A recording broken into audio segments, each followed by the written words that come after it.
Angry Joe here, and I'm with Scott Alexander, the writer for Shadow Warrior 2. We are at PAX East, and this is an exclusive live. They're letting me take direct feed. Thank you so much.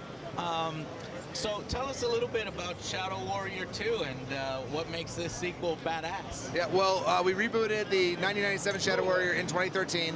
This is the sequel to that.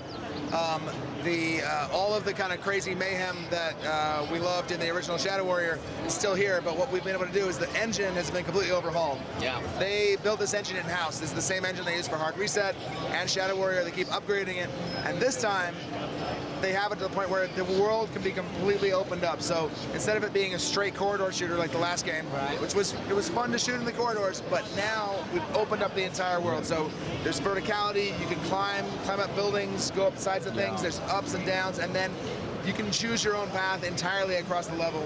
Part of the story here is the human world and the demon world have been sucked together after the events of Shadow Warrior 1. 5 years go by, society completely collapses, and there's a war between the humans and the demons. Amiona comes out and calms this war down, but it's still sort of an uneasy sort of situation they're in. So the war is not active anymore, but the humans are basically off in the big city, which has been rebuilt and made into kind of a cybernetic future city. The demons are off in the wilderness with Amiona and some of the humans. It's kind of a weird cult forming out there. And in the middle, we have this town. There's a place where humans and demons live alongside each other. Like if you go into Larry's shop here, you'll see the shopkeeper. This is Larry. He's a demon. His birth name is somebody goes by Larry, just so the customers can kind of relate a little better. This world is so cool, by the way. I mean, you guys are amping it up to level 11 for this and stuff. A lot of people told me, oh, Joe, you missed out by not playing on Shadow Warrior. A lot of people really like the reboot, the one before this, and this goes even further. Yeah, it really does. And this is Kamiko. She's sort of in the first game you were allied with a demon named Hoji. In this case, this is a young woman, brilliant scientist, was working for Zilla Labs until he did some unfortunate experiments on her, which corrupted her body. One of the first missions is you're rescuing her from Zilla Labs. When you get back here, the quest giver we talked to before sees her and goes, oh no, her body has been corrupted. Her soul will be corrupted if she stays in it. So he pulls her soul out, puts her soul into Lo Wang's mind, basically. So she's sort of in your mind. You're the only one who can see her. You're the only one who can hear her. You know what's so cool about this world is it reminds me of like the 80s, 90s movies like Big Trouble in Little China. Yep.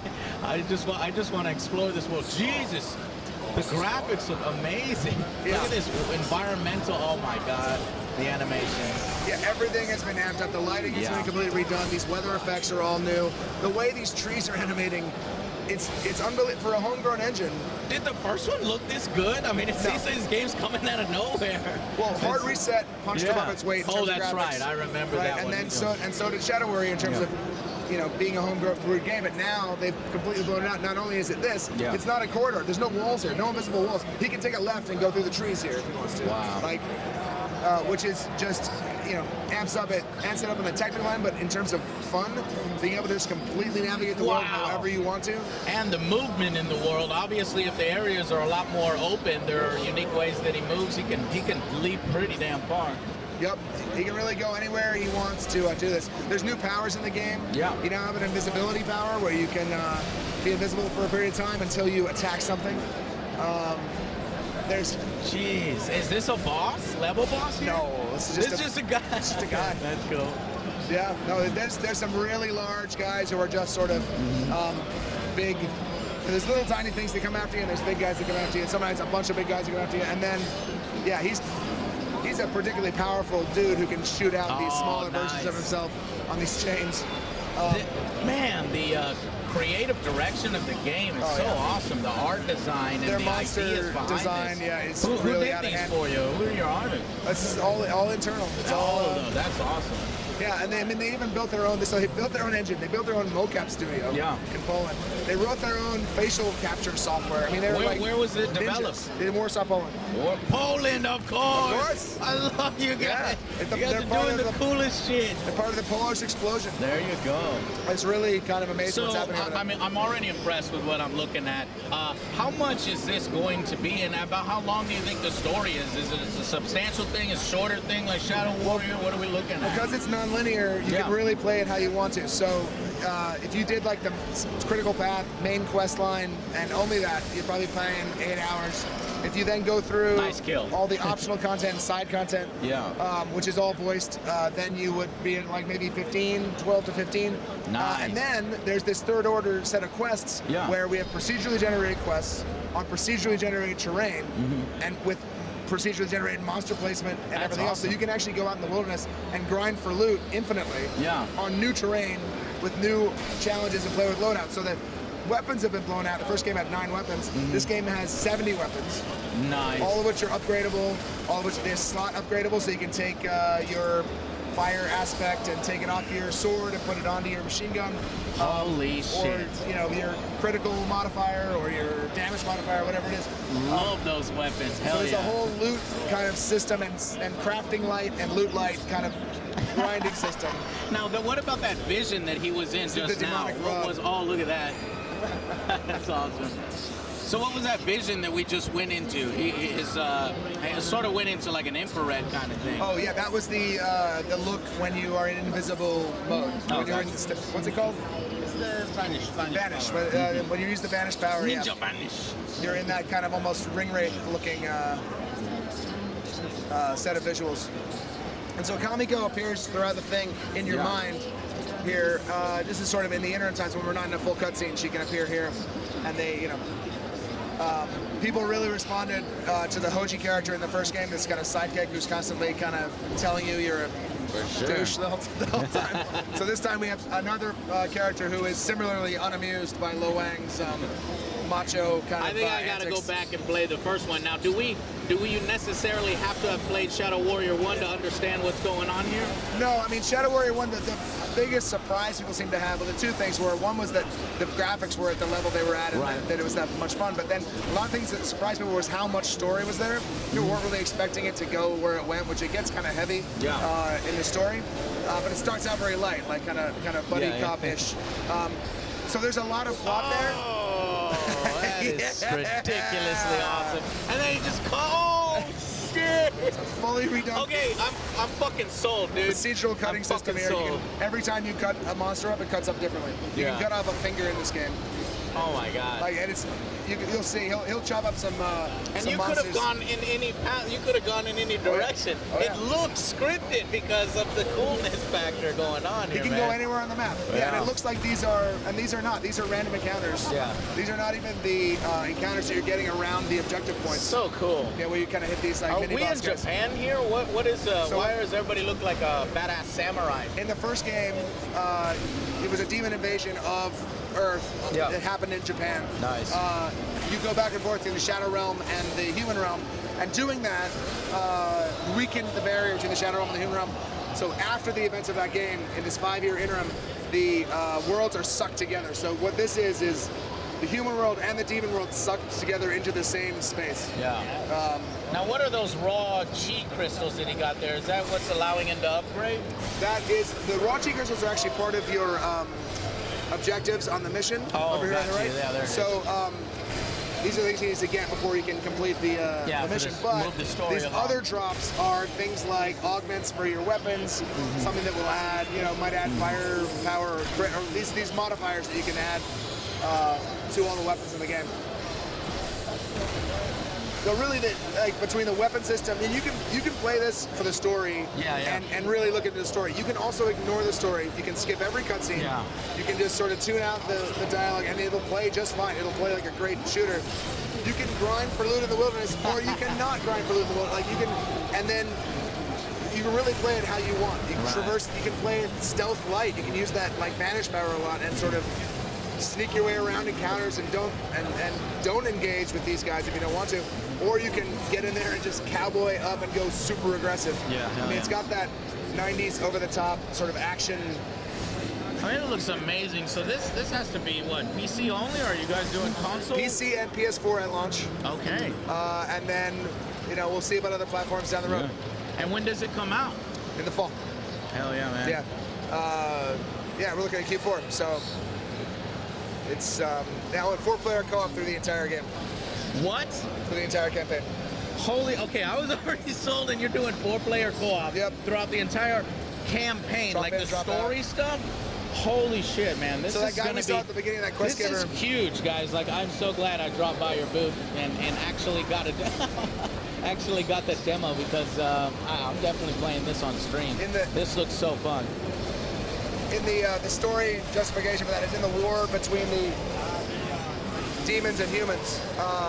There were a lot of orphaned kids. That guy at the beginning has been training them as an underground sort of justice army. When you play co-op, your friends appear as what we call the dojo kids. Yeah. But everyone is always low wang. So when I go in, Yeah. everyone else is dojo kids, but they're also low wang, seeing me as a dojo kid. Right. So Sweet. you're always the main dude. What do you think of it, Del? It's fucking sick looking. I was talking to him and he's like, oh yeah, 4-player co-op stuff. I'm like, holy shit. Right. I was already sold before And he 4-player tells me co-op. that, like, every time you restart, the level's completely different. It's 100% different. No, he didn't tell me that. So in the chi sort of wilderness where the chi flows really strongly, Yeah. it makes the terrain unstable in the world. Oh, that's crazy. But to pay that off, they built this terrain generation system, a tile-based system that can procedurally generate terrain, give it different time of day, give it different weather effects, give it, you might go back there to the same place and it'll be a river instead of a, mountain. Yeah. Or So to recap, kick-ass fucking powers, sort of, 80s, 90s action movie feel, procedurally generated segments of certain levels. You're looking at 12, 13-hour campaign that is easily replayable for all that stuff, and different modes that allow you to grind and get all the cool shit. And then, of course, a satisfying story from beginning to end. Yes? Right, yeah. All That's right. The whole thing that kind of over the top, very irreverent. With that's in the first game. 4-player co-op. Yeah. I think this is going to be a big hit, man. Thank you so much for taking the time to show us Shadow Warrior 2. And guys, man, this was a lot more impressive than I had ever imagined. So I think you guys are doing really great work here.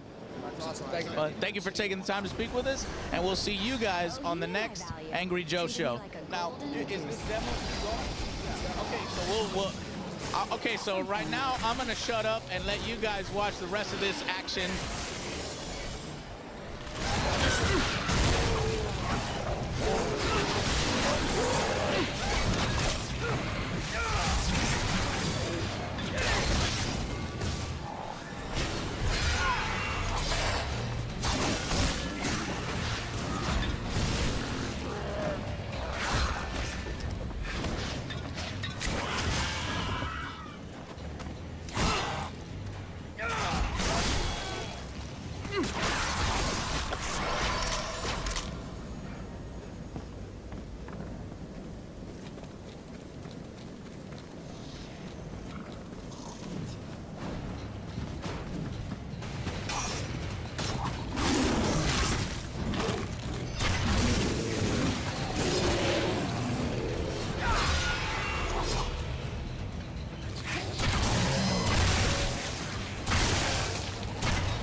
Lowang, I didn't expect you back so soon. Funny how efficient you can be when there's someone in your head yelling at you all the time. Do you have a problem with efficiency? So you and Kamiko are getting along then? I wouldn't call it getting along so much as getting through. Enough chatting, let's get on with it. The rock doesn't choose the river, nor the river the rock. Yet neither would exist without the other. Tell him to lay off the cryptic wisdom and make my stupid potion already. Kamiko says you're full of shit. Oh, I doubt that very much.